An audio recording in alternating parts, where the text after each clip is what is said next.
الصوم لله يجزي كيف شاء به نحمده ونصلي على رسوله الكريم اما بعد بسم اللہ الرحمن الرحیم۔ معزز خواتین و حضرات، السلام علیکم ورحمۃ اللہ وبرکاتہ۔ آپ کی خدمت میں عرض کیا تھا کہ آج کے بعد ہم اپنے پروگرام کو نبی کریم صلی اللہ علیہ وسلم کے اہل بیت کے تعارف، مناقب اور فضائل پر مشتمل کریں گے۔ اسی سلسلے میں سب سے پہلے نبی کریم صلی اللہ علیہ وسلم کی پہلی زوجہ محترمہ کا تعارف آج آپ کی خدمت میں عرض کریں گے۔ آپ کی پہلی زوجہ محترمہ کا نام ختیجہ تھا، طاہرہ ان کا لقب تھا۔ آپ کا سلسلہ نسب یہ ہے: ختیجہ بنت خویلد بن اسد بن عبد العزیٰ بن قصی۔ قصی پر آ کر ختیجۃ الکبریٰ رضی اللہ تعالی عنہا اور نبی علیہ السلام کا سلسلہ نسب ایک ہو جاتا ہے۔ آپ کی والدہ محترمہ کا نام فاطمہ بنت زائدہ تھا۔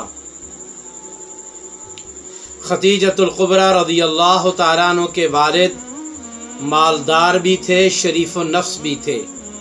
اپنے والد کی شرافت بیٹی میں بھی موجود تھی، اسی لیے بچپن سے ہی طاہرہ کا لقب پایا۔ جب جوان ہوئیں تو آپ کی نسبت اپنے چچا زاد بھائی ورقہ بن نوفل کے ساتھ قائم ہوئی، لیکن یہ نسبت شادی میں تبدیل نہ ہو سکی۔ بعد میں ان کی نسبت ختم ہو گئی۔ ورقہ بن نوفل کے ساتھ نسبت ختم ہونے کے بعد ابو حالہ کے ساتھ آپ کی شادی ہوئی، اور ان کے بعد آپ کی شادی عتیق بن عابد المخزومی سے ہوئی۔ یعنی نبی علیہ السلام سے نسبت قائم ہونے سے پہلے آپ نے 2 شادیاں کی، ابو حالہ سے کی اور دوسری عتیق بن عابد مخزومی سے کی۔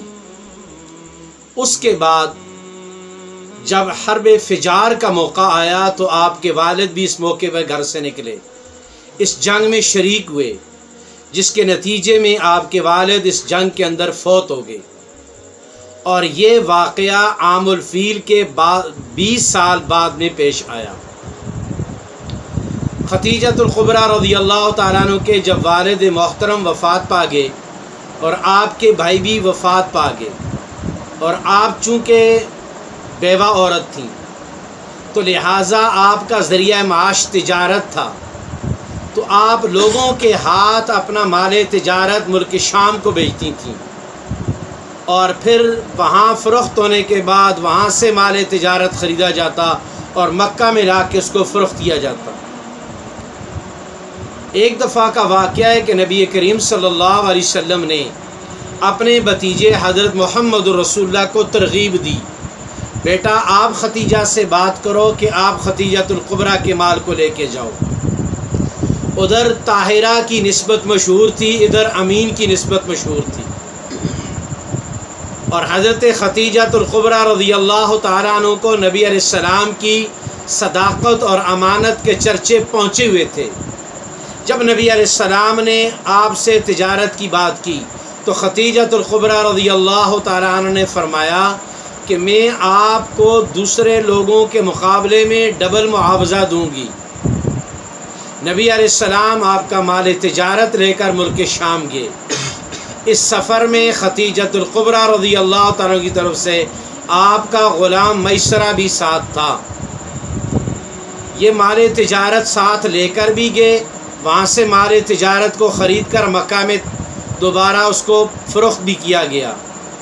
اللہ کی شان کے پہلے سالوں کی بنسبت اس دفعہ ختیجۃ الکبریٰ رضی اللہ تعالیٰ عنہ کو منافع ڈبل ہوا۔ اب چونکہ ایک دوسرے کے معاملات سے باخبر ہو چکے تھے۔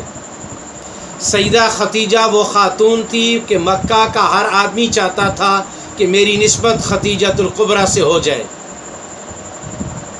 تو نبی علیہ السلام کے چاچا ابو طالب نے اس بات کو نبی علیہ السلام کے سامنے پیش کیا کہ آپ ان سے بات کریں۔ نبی علیہ السلام نے ایک خاتون کے واسطے سے بات کو کیا۔ اس زمانے میں بیوہ عورتیں اپنے معاملات خود طے کرتی تھیں، تو حضرت ختیجۃ الکبریٰ نے اس بات کو قبول کیا اور اپنے چاچے کے ساتھ نبی علیہ السلام سے سارے معاملات طے کیے۔ اور پھر جب آپ کی عمر 40 سال تھی اور رسول پاک صلی اللہ علیہ وسلم کی عمر 25 سال تھی، تو اس موقع پر آپ کا عقد نبی علیہ السلام کے ساتھ ہوا۔ اس عقد میں حضرت حمزہ رضی اللہ تعالیٰ عنہ بھی شریک تھے اور خاندان کے دیگر معززین بھی شریک تھے۔ ان کے خاندان کے بھی کچھ چند لوگ موجود تھے۔ تو حضرت نبی علیہ السلام کے خاندان کے لوگ ختیجۃ الکبریٰ رضی اللہ تعالیٰ عنہ کے گھر تشریف لے گئے۔ تو ان دونوں خاندانوں کے بڑوں کی موجودگی میں ابو طالب نے 500 درہم مار کے بدلے میں نبی علیہ السلام کا نکاح ختیجۃ الکبریٰ رضی اللہ تعالیٰ عنہ کے ساتھ پڑھ دیا۔ اس طرح حضرت ختیجۃ الکبریٰ نبی علیہ السلام کے نکاح میں آ گئیں۔ جب ختیجۃ الکبریٰ رضی اللہ تعالیٰ عنہ آپ کے نکاح میں آئیں، اس موقع پر آپ کی عمر مبارک 25 سال تھی اور ختیجۃ الکبریٰ رضی اللہ تعالیٰ عنہ کی عمر مبارک 40 سال تھی۔ اس کے بعد نبی علیہ السلام کے ساتھ آ کر ازدواجی زندگی کیسے گزری، کس طرح ایک دوسرے کے ساتھ برتاؤ رہا، اس پر انشاءاللہ اگلی ویڈیو میں آپ کے سامنے گزارشات کریں گے۔ السلام علیکم ورحمۃ اللہ وبرکاتہ۔